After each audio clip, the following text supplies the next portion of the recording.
Friends, in verse 4, he says, "Abide in me and I in you. As the branch cannot bear fruit by itself unless it abides in the vine, neither can you unless you abide in me. I am the vine, you are the branches. Whoever abides in me and I in him, he it is that bears much fruit. For apart from me, you can do nothing." Can you get this? You got to be plugged in.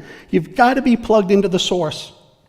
You've got to be plugged into the source, or else you can do nothing.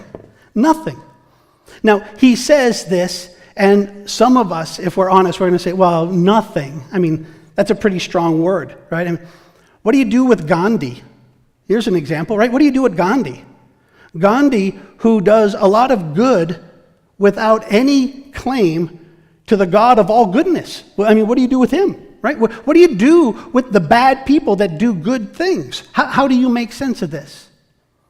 And I tell you this, God can work through, and often does, many different kinds of people, but it's not their good. For even where somebody appears to do something good, without God, it is self-motivated.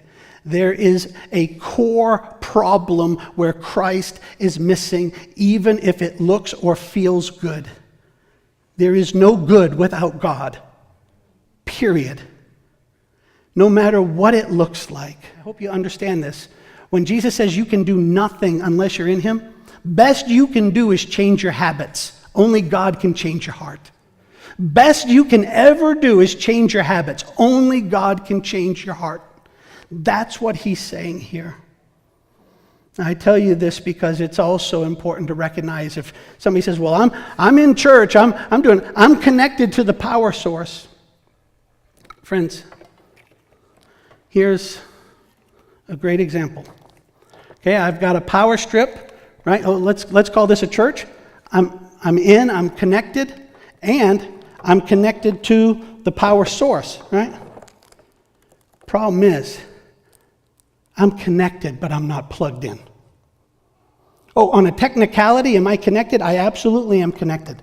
But friends, listen, on is not the same as in.